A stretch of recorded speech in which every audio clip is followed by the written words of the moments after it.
Up crew, Chaz here, Side Hustle Network. We are bringing you our weekly Tuesday show. Today's topic, I want to talk about Facebook Marketplace.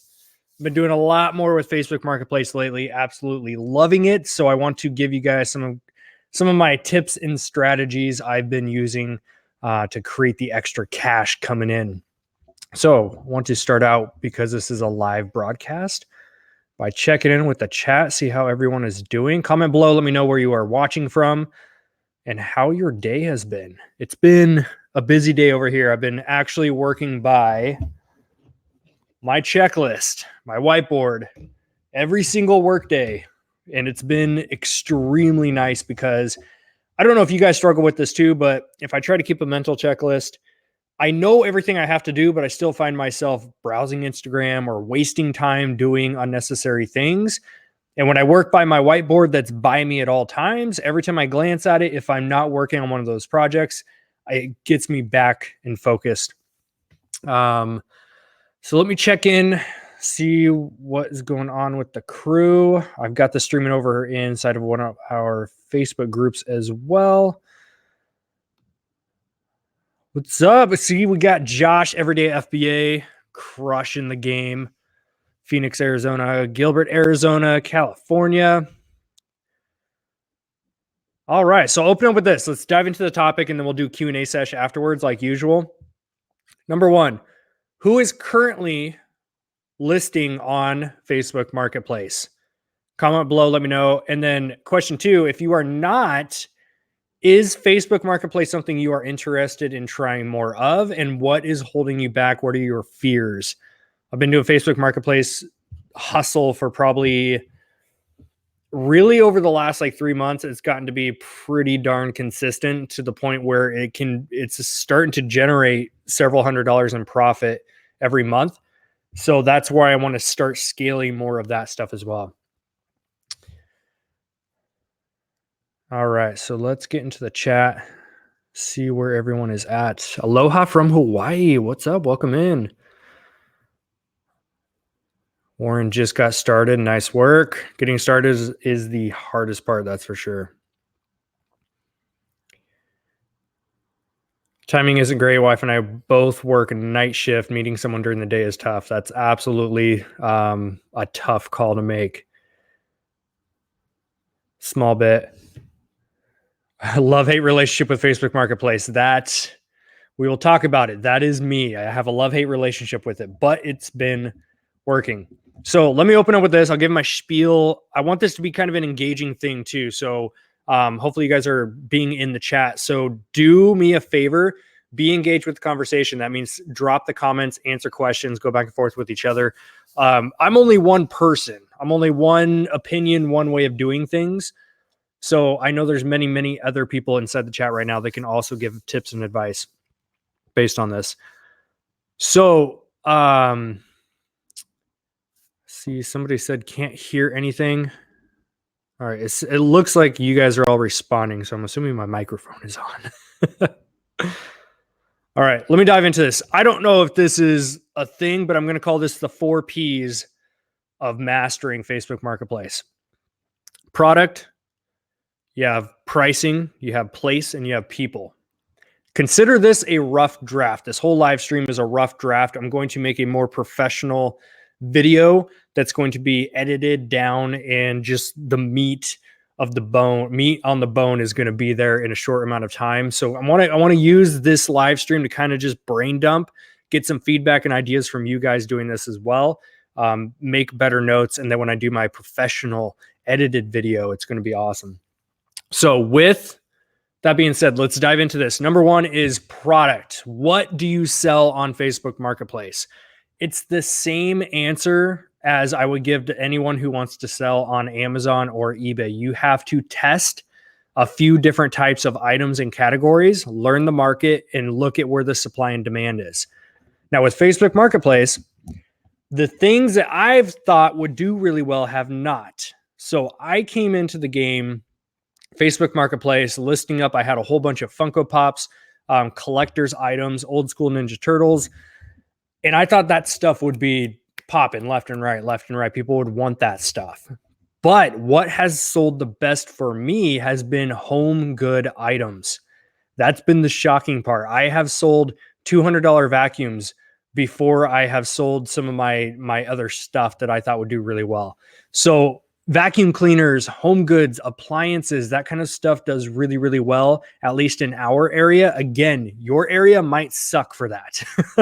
So I'm just going to give out what works for me. It's up to you to test which types of products are going to do best. What I tell people is it's just like eBay. You can't, and Amazon, you can't just list and send in 10 items, sit back and wait for the sales to happen. You have to keep listing more items so you can start to see which stuff is going to move more. So if you are going to do Facebook Marketplace and do it to a scale that's actually going to make you some profit, it has to be somewhat of a volume game. So don't come into this thinking you can just list 10 or 20 items. Set a goal, minimum of 50 items. I would even urge you to go closer to 100. That's what I pushed myself to do about a month ago. I said I need to push my Facebook Marketplace and I just need to start listing every single day, treat it like eBay, and get to 100 items. And once I started doing that, I'm at probably, I have to go through and count, but I'm at probably at least 60 to 70 items right now. And I'm now starting to see consistent sales. I just had 2 pickups today. So it works, but you have to be consistent with it. So the thing with product, and I'm curious too, if you guys do Facebook Marketplace, comment right now and let me know what kind of products do you sell the most of in Facebook Marketplace, because I'm curious to see how each region is treated differently. So again, appliances, home goods stuff, that stuff just does amazing here. I have not gotten into the furniture game. I'm curious to test it out. You can go to the Goodwill bins and you can get big pieces of furniture for $5 or $10. If you want to go as far as sanding them down, repainting, that kind of stuff, I know people that do that and make some really, really nice profit. I want to do the least amount of work possible to get the most amount of profit possible. That's my game here. So I'm probably not going to be sanding stuff down quite yet. I might venture into it. We'll see. But point being, your product selection comes down to you knowing what your people want.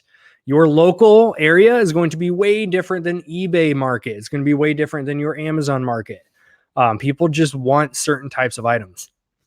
Corey said, I sell a ton of Facebook Marketplace, car stuff, Pokemon cards, computer parts. That's it right there. Video games, electronics, absolutely. I'm curious to see if anyone does. Okay. Lisa says she does toys in Philly. That's what I was going to ask, is if anyone does heavy toys.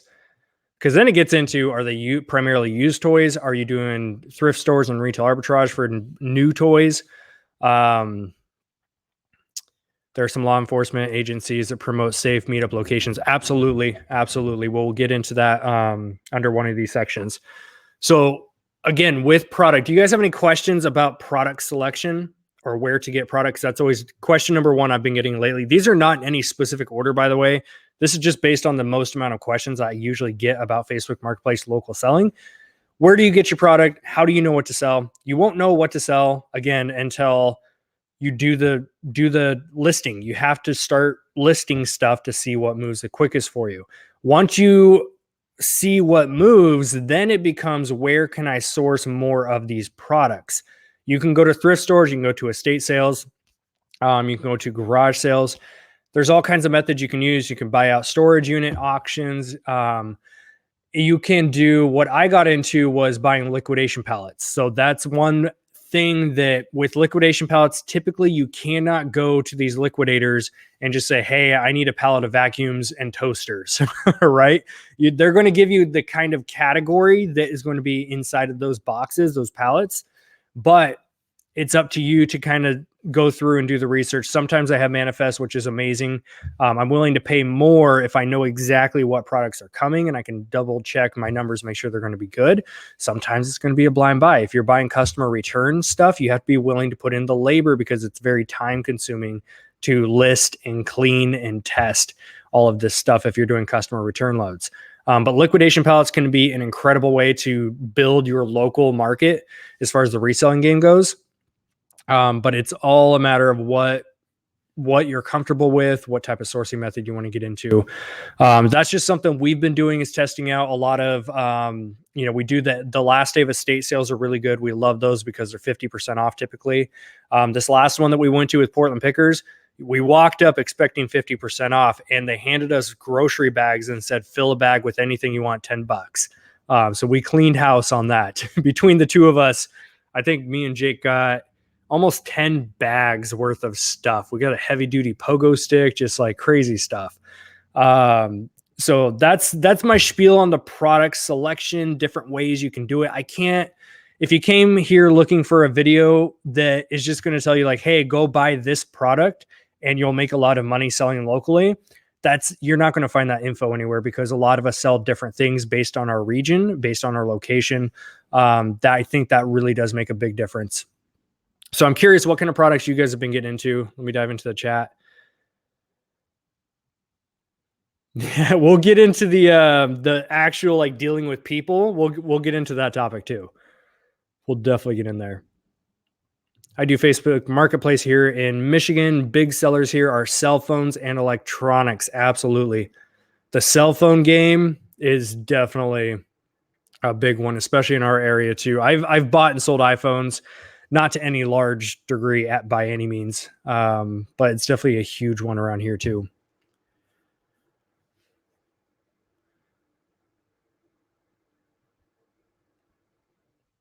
Very time consuming. We flipped a couple of test pallets on Facebook. Seems like baby stuff moves well. I will definitely agree with that. I'm just getting ready to list some baby items in my pile, and I know those are going to move quick too.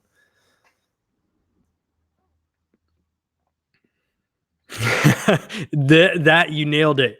The people that say, or they ask, is this available? Because it's a button on your phone. It's very easy to hit. And I've had people hit it and be like, oh, sorry, that was an accident. But yeah, it's basically the equivalent of window shopping. Harley, yes. Harley stuff moves really well. I actually have 2 Harley helmets I picked up for, what did I pay for these things? They were $10 each. They were originally 20 each, but I got them half off, so they were $10 each.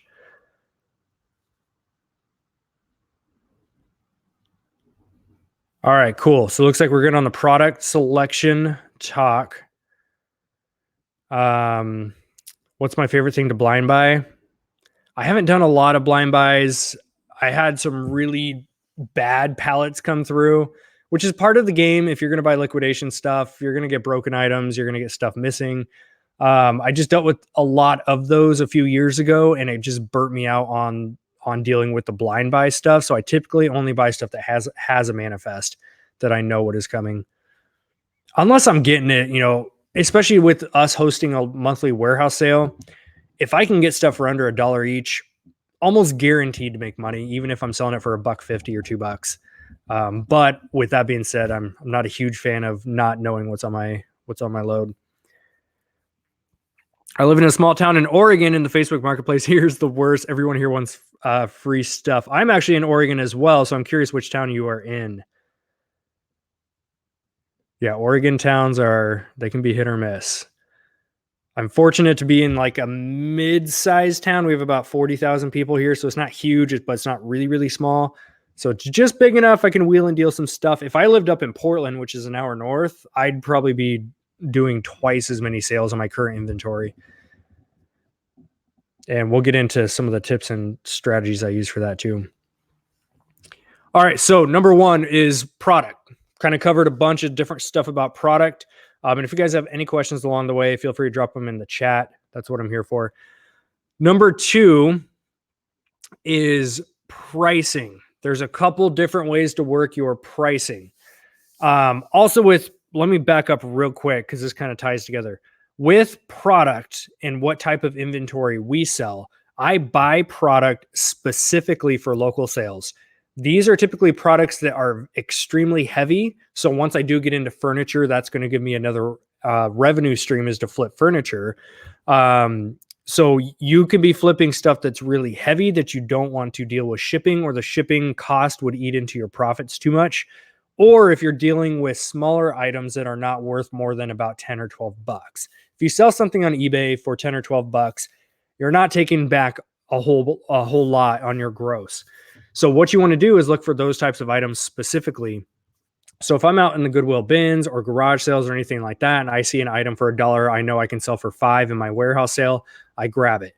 We've done enough of our local selling by now. I know my local market. I know what repeat customers come and buy stuff. I know what price points they're willing to pay. So that gives me some data. And that's what it comes down to. I've been testing all of this for 7 months since we started doing our warehouse sale. I've been testing all this for 7 months. So I know my local market. If you are just now getting into the local selling game, you won't know your market right away. So you have to kind of just list a wide variety of different products and see what sticks. So one type of product that we source are products that are specifically for local selling, whether it's our warehouse sale or Facebook Marketplace. Second type of product is old stock. If you have eBay or Amazon stuff that's just sitting, you've had it listed for a while now, it's not worth much money. Try to cross-post it on Facebook Marketplace. I'm telling you, I have sold so much of my old eBay stuff within a couple of weeks. I've had eBay stuff, one in particular, this thing sat for 6 months on a shelf upstairs here. 6 months it sat up there at a fair price. I took it down. I listed it on Facebook Marketplace and it sold in 2 weeks for about 15, 20 bucks cheaper, but I don't have fees in shipping. So that's another thing with pricing is we will price stuff based on what we would get after fees and shipping. That's about the price point that we have. So let's say we have an item. Let's say this camera, for example. If I can sell this camera for $500 on eBay, let me just do the math real quick. Let's say we can sell this for 500 bucks on eBay. I'm just going to deduct my fees, which is about 13%, minus, let's just say that thing would cost me like 12 bucks to ship. I see about 423 back. So if I list this on Facebook Marketplace and the market value is 500, I can still price at 500 and be willing to wait for the right buyer. But if I'm only going to see 423 back on my return, I'm going to list somewhere between like 440, 450. So it's still a little bit cheaper than the online prices. So it gives the end customer a great deal. And I'm making a little bit more actual profit than if I were to ship it or sell it and ship it via eBay. Does that make sense? So I'm kind of finding that like middle ground between what the marketplace value is, what I would get after fees and shipping, and I'm pricing kind of right in between there. Now, if something sits for more than about 2 weeks, I start to drop my price. That's why I also don't just start at a rock bottom price, because I've had plenty of people pay almost full retail for stuff before. Real Life FBA up in the house with his weekly promo spot. Go give him a follow, subscription, thumbs up, all that fun stuff. Mr. Martin has been a great part of our community. So those are kind of the two main things we do with product and pricing strategy. If I have something listed, before this, I was messaging somebody. I have the Star Trek collector's plate set. It's a set of 6 of them. I have them listed for 80 bucks online. So I sent her the link and said, hey, we happen to have this in stock. Let me know if you're interested. I can pull it down. You can come into the shop and check it out. And she's like, it says $80. Do you have wiggle room on pricing? And I let them know, because I don't have fees in shipping. Yes, I do have wiggle room. So I'm able to then price it at about 60, 50, 60 bucks, somewhere in that range. So that kind of shows you how I'm maneuvering that pricing around.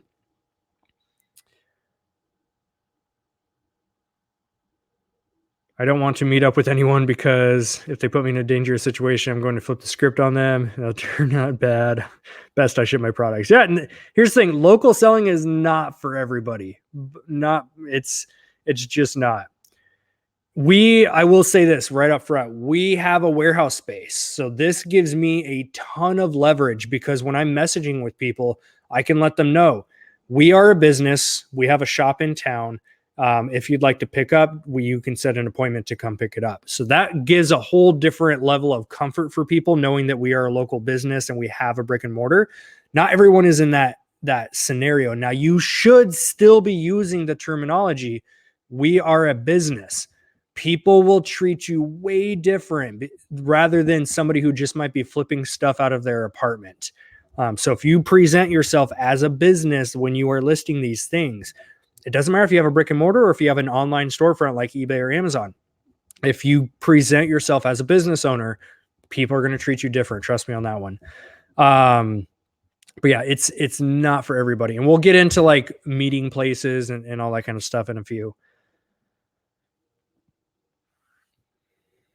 Oh, that's such a great idea. Bring your dog to meetups for protection. I absolutely love that. That's a fantastic idea. Don't mind me. I'm cheating on LaCroix. I went over to Bubbly.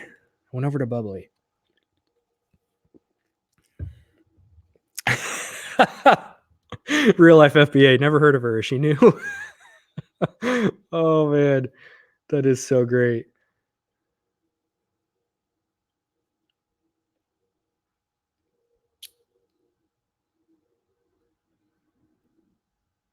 Yes, let's talk about this. I love this question. Let me highlight this. I'm still getting used to StreamYard. I keep forgetting I can like highlight your guys' stuff. I'm sorry. I'm working on it. Do you ever look at number of views and completely redo your listing? Yes. I treat it the same way. I treat Facebook Marketplace pretty similar to how I treat eBay. If I go in and look at my listing and I see that 100 people have viewed it and I've gotten minimal messages, no sales on it, I'm going to go restructure some stuff. Is my title worded the best way that it can be? Is my description accurate? What can I change? And oftentimes it's going to be pricing. So what I do is every single Monday, usually Sunday night or Monday, I will sit down, I will go through all my listings. And now it's getting to a point where I have over 50 listings. So I'm not going through every single one. I'm not going to go through and edit a bunch of stuff on a $5 listing. That's for sure. But for the most part, I'm sitting down every Monday and I can refresh. So if you guys don't know this, every 7 days, you can hit renew and it will renew your post back up into the feed because it gets lost within 24 to 48 hours anyways. So if things have not sold and they have a lot of views, I am first going to look at my pricing. I am second going to look at my title and my description. And then the last thing is my photos. Now I will say this big tip on photos. I don't know how accurate this is or how true this is, but here's what I noticed. When I was listing, because we have a nice photo setup with a nice white background, when I was listing local items using professional looking photos with my white background, I got fewer hits on my items. And I think it's because people are scrolling through and it's almost like seeing a sponsored item. They just think it might be some random online retailer pushing out a sponsored post with like a pure white background, a nice image. So what I started doing was I just take one of my dirty ass tables or my gray cart or something like that. And I just take a random, I'm not even being professional about it. I take a random photo with some type of table background. And I got almost an instant result out of that. I don't know what the deal is or why, but I'm curious if any of you have noticed that too. When I was using pure white backgrounds on local marketplaces, it just was not working out for me. So then I switched to, usually I started going, we have an aluminum brush, like a metal looking table. So I like to use that one. And then other products, we have a gray cart. So I'll put it on the gray cart if it pops more like if it's a light color. And I noticed a dramatic increase in people asking about stuff. So I don't know what the deal is with that.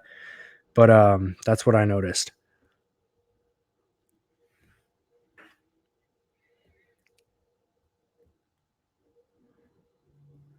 All right, let me get over to. All right, still not loving this whole Facebook thing. It just says Facebook user on my StreamYard, so I have to go over to the actual Facebook page. Scott, what's up, man? All right, Scott says, hey, Chaz, what's up? What are tactics that you use to determine if someone might be a flake on Facebook Marketplace item that you have sold, meaning that they say they'll buy it, but never show up to actually buy it? Let me dive into that. So we covered product. We covered a little bit on the pricing. Do you guys have questions on product and pricing so far? I want to bust through these and then we can just open up random Q&A for you guys. Number 3 is place, meeting the person. So let's say the deal works out and you are going to meet them.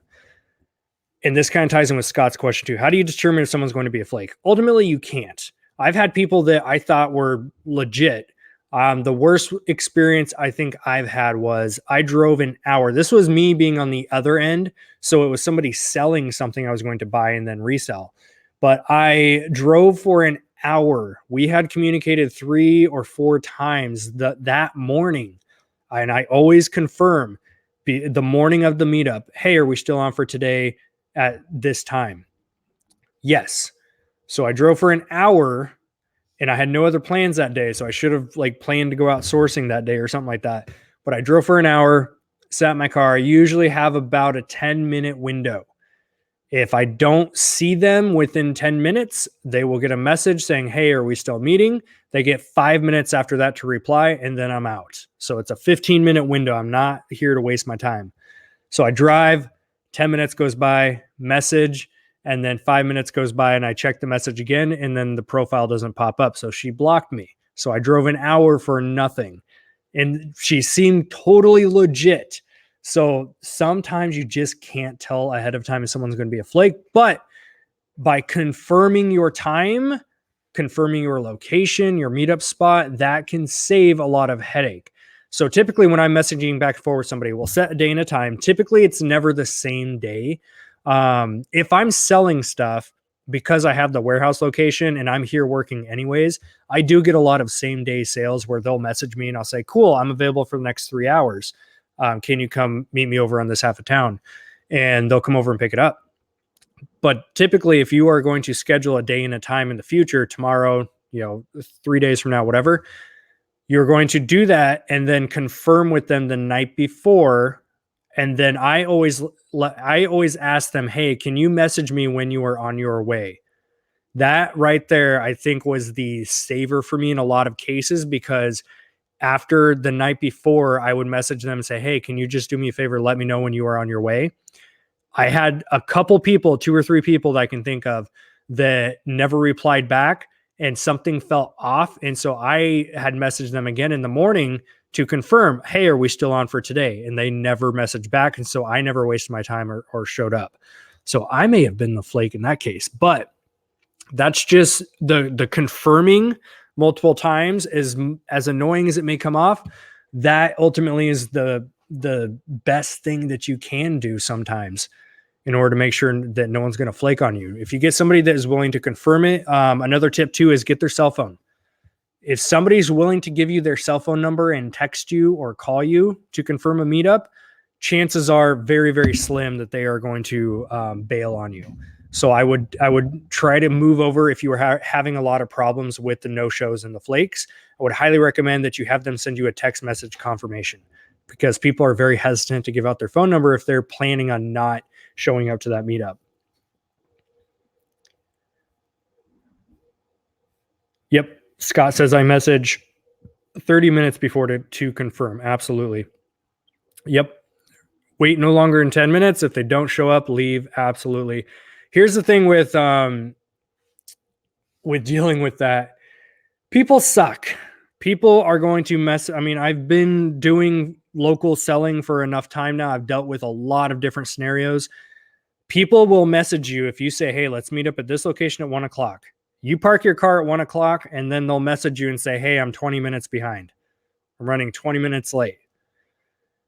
You think they would have given you a heads up before the time of the meetup, right? Especially if you're driving for more than a couple minutes to go meet anywhere. So these are just things you have to deal with. Now, I will say the times that I've dealt with the headache people happen. Okay. You're not going to come out of this and just be like, oh, this local selling thing is great. Every single transaction is smooth. It's not going to be that way. But the amount of successful transactions and money I've made versus the ones that have kind of sucked, I'm going to keep doing it because it just far outweighs it. A lot of people like to complain and moan about Facebook Marketplace and flakes, but every single time I ask them, be specific, how many times have you showed up and there was a flake? If they say, well, I've had 5 transactions that just sucked, they didn't come through. And if I say, cool, how many successful ones have you had? They may have had 20 or 30 great ones, but it was just the few that got them discouraged, which I get. Trust me, I get frustrated and pissed off as much as anyone else. But you have to look at, does the success rate far outweigh the negative experience? Now with place, Again, if you have an office, a warehouse, a shop space, it makes it 10 times easier because now people come to me. I don't ever drive out unless it's going to be for a very large profit. Same thing if I'm buying, because I buy from Marketplace and sell items that way too. Anytime I'm going to buy a product off Facebook Marketplace, I'll do whatever humanly possible to not drive more than 10 minutes. So one thing you can do as far as meetup place, if you want to do this, you can say, hey, I'm at this side of town. If they're over here, you can tell them, hey, I'm all the way on this side of town. Let's meet in the middle here and save you some driving time. But I would absolutely agree. Police stations have designated meetup spots typically. So those are always a great one to do. Public, it's all the general info you guys have heard 1,000 times. Go to a public parking lot that has security cameras and big overhead lights. Try to meet close to the door, the entrance, if you want to be safe. Those are like your top 2 meetup spots. The other thing I would recommend too is try to batch these together. What I mean by is, if you are, there's two scenarios, one as a buyer and one as a seller. If you are selling product and you know that there is a Starbucks 5 minutes down your road or 10 minutes down the road, try to schedule your pickups. So your customers, you can stagger them 15 minutes apart if you want to. You can have them all show up at the same time if you want to do that too. Have a big old party. But you can have them meet you at the same location. If you just schedule out an hour and you schedule them like 5 or 10 minutes apart to show up and do their pickups, you can sell 5, 6, 7, 8, 9, 10 items within 1 hour of you just chilling at that Starbucks. Sometimes you have to get them. It won't all be at the exact same location, but you can narrow it down to the same area. So you might be like, okay, the first 2 pickups or selling items are going to be at this Starbucks. And then I have to jolt over to Safeway and make a sale there. And then I have to go here. But if you're able to keep it within a small radius, so you're not driving around too much, batching those sales or those pickups together is huge.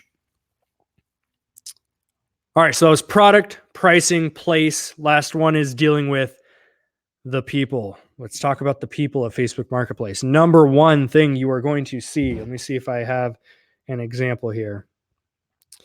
If I open up my Facebook Marketplace right now, let me just pull this up on here.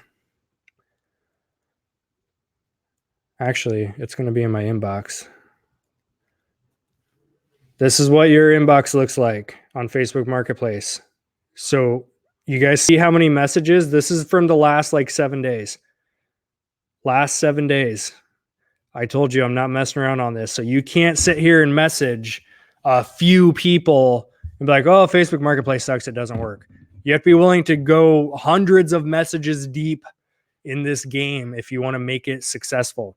The number one thing you're going to deal with is people will hit this lovely little button. And if you don't know Facebook Marketplace, let me just pull it up and show you here. There's this lovely little button. I don't know how well you can read it, but if I hit send right there, it automatically sends, is this available? Extremely useful. I use it when I buy all the time. Is this available? But what happens is people will try to scroll and they'll accidentally hit it. So that's person number one you're going to deal with, is somebody who accidentally hits it. They will never reply to you. People don't like human beings. People do not like to talk to people they don't want to talk to. So number one person you're going to deal with is people that scroll and accidentally hit that, and you get a message that says, is this available? What happens next? You say yes. And then what happens? You never hear from them again. They will read the message. Facebook tells you if they read it and at what time they read it. You'll never hear from them again, no matter how many messages you send. I've actually been trolling lately. So every time I get these types of people, I've been sitting here like doing smart ass comments back.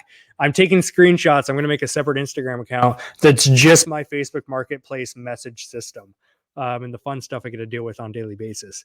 So that's a different topic, different story there. So the is this available, and then ghost people. You'll never hear from them again. Second type of person you're going to deal with, you're going to get these people that message and ask 1,000 questions. It's just like eBay. You can put in all the measurements, all the colors, all the details, everything, and they're still going to find something to question about. And then you'll get the people that ask a bunch of questions and you give them all the right answers, and they'll just stop messaging you. And so I usually give it about 24 hours, maybe 48 hours. And then I follow back up, say, hey, are you still interested? And they'll be like, oh, no, thanks. Instead of just telling you right up front, like, hey, thanks for the info, but I'm not interested. I just wish people would just tell you a yes or a no either way. The other thing too is I always try to ask them a question as quickly as possible on the first reply. Here's what my question is that I always ask. And this helped my conversion rate, which is the person from the rate that people message me to the rate that people buy and actually follow through with the transaction. I had a conversion rate difference with this one tweak I made. When somebody says, is this available? Instead of just replying yes, and they'll read it and then never reply back, I reply back with yes. Can you pick up today? I'm available 6 days a week. So I message, can you pick up today? Obviously, if you have a crazy busy schedule, job, family, etc., you can ask, can you pick this up tomorrow? Can you pick up Wednesday? Whatever the case may be. Just by asking them that question, that's when I started getting people messaging me back. Some will say, oh, sorry, I hit the button on accident. Some started saying, I'm just kind of browsing right now, but I get paid next week. If it's still there, then I could pick it up. You'll deal with those people too. The I get paid next week people. And then I started getting people that would say, well, I can't pick up today, but I can pick up first thing tomorrow. Then it opens up the conversation where you can start to actually set times and locations. But just by asking that question, can you pick up today or can you pick up tomorrow, whatever you want to use, that made a huge difference in the actual commitments from the people I've been dealing with. So I'm curious to hear some of the stuff that you guys have been dealing with too. Facebook Marketplace. It is definitely a love-hate. Yep, I completely agree with this. I make them come to me. Let me highlight this. I'll make them come to me. I won't travel more than 3 minutes from where I'm located. That way I'm not mad when it's a no-show. That happens all the time. And that is why I love having people come here to the shop, because if they no-show, I wasted zero time except for the few seconds to message them back and forth. So that's why I tell people stay as close to your home as you can. Obviously, you don't want strangers showing up to your house. So pick a public location close to you. That way you're not going to be wasting too much time.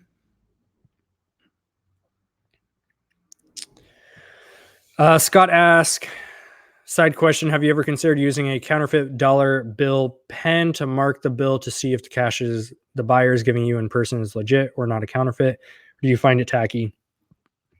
I ask because counterfeit money in our area is rampant, unfortunately. Yeah, get one of the little pens, especially like when we do our warehouse sale, local sales. If anyone's paying with a 50 or 100, it gets marked. If you want to use it for the ones, the fives, the tens, then and the 20s, absolutely. Especially if you know that you are in an area where it's a little heavier in the counterfeit. I've never had any issues with counterfeit stuff, but I know a lot of bigger cities deal with it.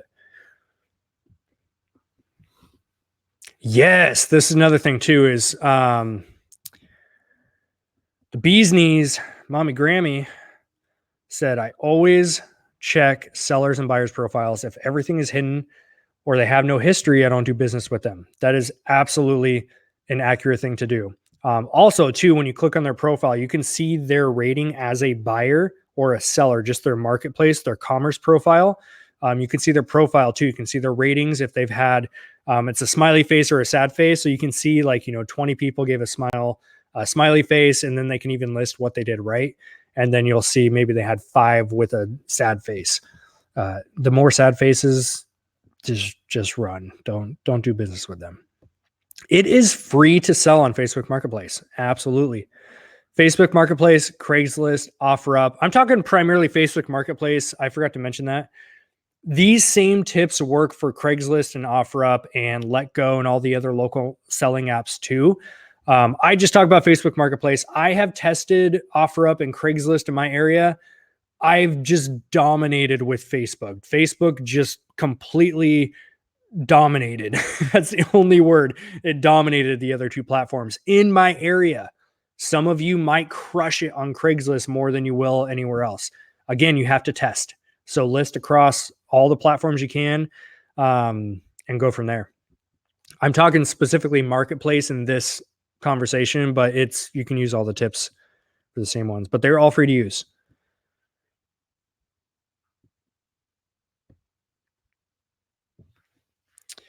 Facebook, however, wants you to promote your listings. Thank you for bringing that up. So the thing with marketplace is you also have this boost option, and I don't believe you can do it from the phone. I do most of my listing and my messaging from my phone. Every now and then I use my computer, and on the computer version, you can hit boost. It's basically like running promotions on eBay for marketplace. So you can pay X amount of dollars and it will boost your listing up as promoted for, I think I haven't used it in a long time. I think it's 3 days. You can set how many days. I would do 3 days for like $5 or something like that. I didn't see enough conversion difference for me to want to keep using it. But if you are listing things that have a huge market, so again, if you're listing something like an iPhone, which is going to have a lot of competition, might be beneficial to use that. Again, I haven't used it myself too much, so you have to test and retest the whole boosting thing. It's basically just PPC. It's ads is what that's going to be. Facebook Marketplace has killed Craigslist for vehicles. Yes, it has. I'm going to list a bag of chips and see how many offers I get. You may be joking, but I would urge you to try it because you might be shocked. People buy the stuff I never thought would sells. It's just weird. Like I've sold bags of marbles and just odds and ends, little trinkets and stuff that I never thought I'd be able to get money for. It's crazy. Yep, OfferUp does the same thing with you can do their paid ads on your listings. And they've got preset. I think they have like a $2.99 for 1 day, the $14 for 3 days or whatever it is. I don't know, maybe that's the whole week. I forgot. But yeah, you can, I mean, it's up to you guys if you want to try out the paid stuff. I personally don't mess around with it. I just treat it the same way I treat eBay. I don't know if it's algorithm based or it's just the fact that you have more items available. But the moment I started listing at least 4 to 5 days a week, even if it's one item, just list an item a day to start out with. Until you have more inventory, you're more comfortable, then you can start listing 2, 3, 4, 5 items a day. That's kind of where I'm at now. I'm listing about 3 to 5 items per day, and I'm selling through between 5 and 10 a week. Today we had 2. I've got 3 pickups already lined up for tomorrow. It's been really great. Have I tried selling grab bags of random stuff on Facebook Marketplace? I have not, but I should try that because I think it would do really well here. Especially just the other day, I had over 100 Funko Pops that are just not worth a whole lot. They're worth like $12 on eBay after fees and shipping. I'm not seeing a whole lot back. I might as well sell it for $4 or $5 locally. So I listed up over 100 of these and I put in the title and the description, bulk buyer, ? I have Funkos, and I've sold through probably, I think 30. I've sold about 30 of those Funkos so far at $8 each. It's been awesome. So it's just a great way to take bulk amount of inventory and sell it off and get that cash flow going. I have never sold a vehicle online. I have sold many phones, but I've not gotten into the car flipping game yet. Sold 80 bottles of Wesson oil for $1 each, 500 views in 1 day. That is insane. That's when you know you have a good product right there. So that tells you right there your local market. So now you can start to think, where can I get more of this type of product? And it's also, if you find one exact product like that oil does really well, what other products similar, not the oil itself, but around that same category, what other types of products like that could you get your hands on and try to sell that way too? Do I ever shop at TJ Maxx, Marshalls, and Burlington? Not so much Burlington or TJ Maxx because the only locations we have are about 45 minutes in the other direction I normally source in. So I do a lot more Marshalls and Ross than I do any of the other discount stores. We're going to give retail arbitrage a try. Ollie's has lots of good deals. Ollie's is the bomb. We don't have any on this coast. I've been inside of one of them when I went over to Virginia over this last summer, and I was helping my buddy Ron, who's probably in this chat here, but I took Ron in there. We found him a product that could make, it was hundreds of dollars profit. So there's definitely some really good buys in there. All right, so that's my take. Facebook Marketplace, product, pricing, places, and people. To sum up, Facebook Marketplace can be a royal pain in the butt, but it can also make you a lot of extra cash in hand profit. Sometimes very quickly too. I've listed stuff that has sold within an hour before that I didn't think would sell that quick. Like I just listed up our 2 vending machines that we pulled out of Shopko. I listed those up yesterday and I've already got 3 or 4 messages on those. So there's a huge opportunity in local selling, guys. I know a lot of people are not doing it, and I'm starting to talk about it more openly. I've been doing it for about 7 months since we've been testing out local selling, and we're doing between, I'd say, $2,000 and $2,500 a month in revenue. Of course, I've got buy costs, so I don't know my exact profit. You can just estimate about 40% is going to be my actual net profit based on my buy cost. There's no fees. There's no shipping. So if you buy something for $2, sell it for $5, that's kind of the wheelhouse with some of the stuff like the warehouse sale, Facebook Marketplace. Those are our 2 main local selling hustles. There's a lot of opportunity there. And if I'm going to give you guys any tangible advice to take home right now, if you run eBay, your inventory is probably sitting on your shelf, not doing a whole lot right now. Take 10 of those items, like right now. Mike, you can unsubscribe. That's totally fine. Bye-bye. If you have this inventory that's sitting on your shelf, what you can do is take 10 of those items, and I challenge you, like right after you stop watching this video, don't look at your phone. Don't do anything. Open up your camera app and get to work.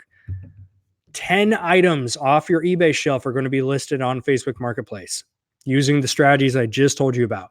You are now armed with all the basic info you need to know on how to get those listings up and start making some profit that way. So I would challenge you, and I hope one person takes me up on this. So tag me on Instagram, send me an email, message me. Let me know if you do this tonight, right now. If you're watching this recording, then right after you're done with this video, take 10 items off of your eBay shelf. And here's the cool part. You don't even have to physically take them off in a sense. You already have the eBay listing, which means if you open up another tab for Facebook Marketplace, you already have the photos, you already have the title, you have the description, and you can eyeball your pricing after that. So you could just directly copy and paste a lot of that info right over to Facebook Marketplace. And it's not much extra work if you want to do the next step, which is then cross-list it to OfferUp and Craigslist. So now instead of having one product on one platform, you have that product on 4 different platforms where you're going to get a lot more views. And people always ask, why would you list on both Facebook Market, or all 3? Why would you list on Facebook Marketplace, Craigslist, and OfferUp? Because you have 3 different customer bases typically. I personally don't ever source from Craigslist or OfferUp, but I love sourcing from Facebook Marketplace. So I'm a Facebook Marketplace customer. Other customers are going to be loyal to OfferUp. They just like the platform. They like the feel of it, the visuals. Other people are going to be using Craigslist, which is typically like an older school method, but there's still plenty of people using Craigslist. So I would challenge you, take 10 of those items and cross-list them at least to Facebook Marketplace.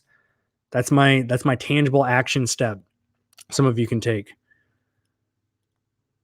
Oh, that's amazing. Jen said, I tagged you. I did 10 today. That is awesome. Nice work. This time of year is good for flea markets, usually, at least here. Yes. And that kind of ties into, we're in Q4, guys. Like the Q4 sales will not begin until Black Friday is usually like the marker. Black Friday on, and there's not much time this year. This year, we only have like 3 weeks in between. So take advantage. If you are hustling toys, like whatever you can get your hands on, I would really urge you, especially because I know a large audience base here on the YouTube channel is eBay. Take that eBay inventory and cross list it to Marketplace. I'm telling you, some of you guys are going to start doing this and fall in love with the local hustle. It is a little extra time, it's a little extra work, but if you find your rhythm, you'll start to have these repeat buyers too, which is awesome. We've got a list put together of people that buy from us. I've got a Star Wars guy, a Lego, Wizard of Oz, Snoopy, tools. We've got this customer base of repeat buyers that I can email them because we have their emails. I can email them or message them on Facebook, be like, hey, I just got this in. Are you interested? It's a pretty cool thing. Yeah, when you're good at money, you can just feel and see the counterfeit.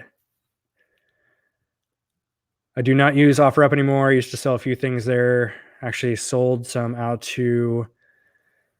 Oh, that's right. Yep. So both with Marketplace and OfferUp, you can offer shipping as well. So then it's US wide. So that's another thing if you want to have just another way to sell product, and you can go through the shipping method there too.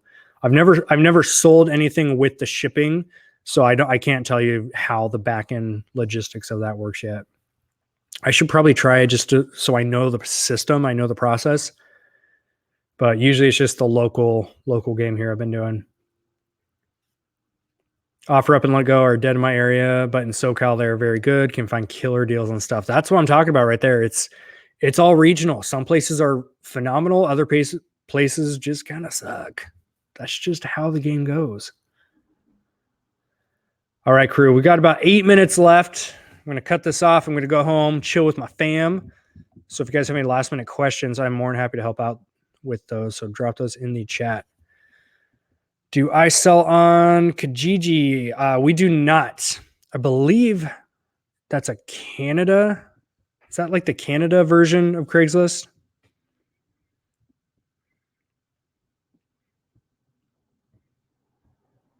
I could be really wrong on that. I grabbed a lot of PlayStations at Best Buy when they were on sale for $19 earlier this summer. So those will be modded soon. Nice. Yeah, it's a whole nother game right there. You go through and mod stuff and then resell. Value is on point with that stuff.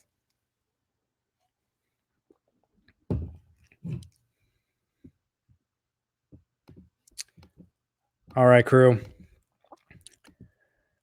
Either my computer froze. There is a severe lag.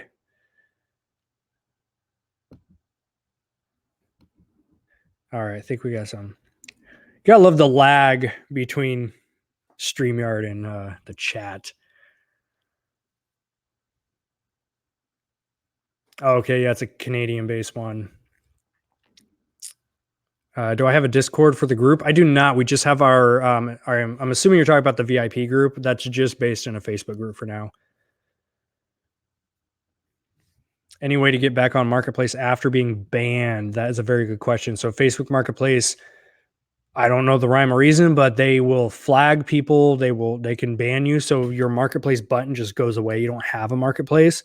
I've heard of some people getting it back. I've heard it's very difficult to get it back. Ultimately, what people have had to do was make a second account, which you can't do under your own name, but they have to make an account, whether it's in a spouse, a family member. You have to make an account under someone else's name. Unfortunately, it's the only workaround that I've heard of.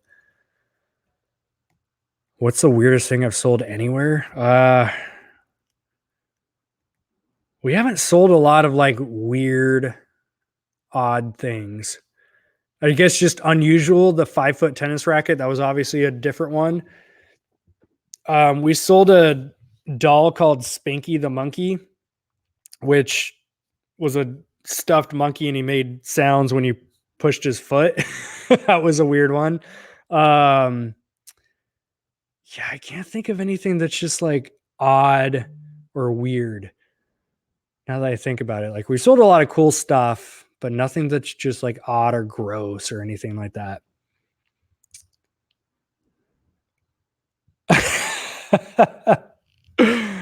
Thank you, Adam. Adam said, just an FYI, Chaz, this was not lame. I enjoyed it, so I won't unsubscribe. Thank you. I'm sorry if I made everyone so bored that I got people unsubscribing. I love when people have to tell me first, like, "Hey, this was lame. I'm going to unsubscribe." Like, okay, bye. I've no idea who you are, and you don't have to be here. Oh, sweet. Recently subscribed and joined the VIP group. Welcome in. Keep an eye out in the VIP group. I'm going to post a Calendly link where you all can schedule one-on-one calls with me. Because I want to actually like get on the phone and talk to our members. I want to get to know you guys. 5-foot tennis racket. How did we ship that? I could do one better. We have the whole thing on video. So if you go to our channel and scroll down a few videos back, we showed the exact process how we ship that whole thing. Ah, okay. Lisa says, I was banned on Facebook Marketplace for 6 undetermined amount of time. It came back automatically after. That's, I don't know. It's Facebook Marketplace it's like eBay and Amazon. They can come up with whatever reasonings they want to boot you off.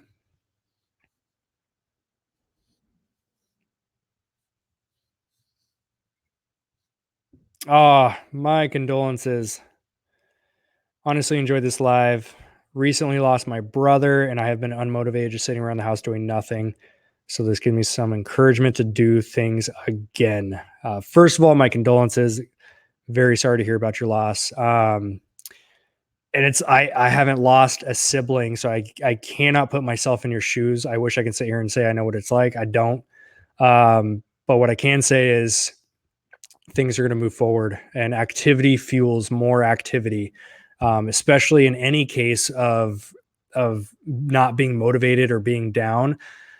The times I've been the most unmotivated, most down in my life were the times that I was not doing anything. And so my only advice I know how to give you right now is get active. The more activity that you do, it fuels more activity, which then fuels the motivation, and you'll get that fire back.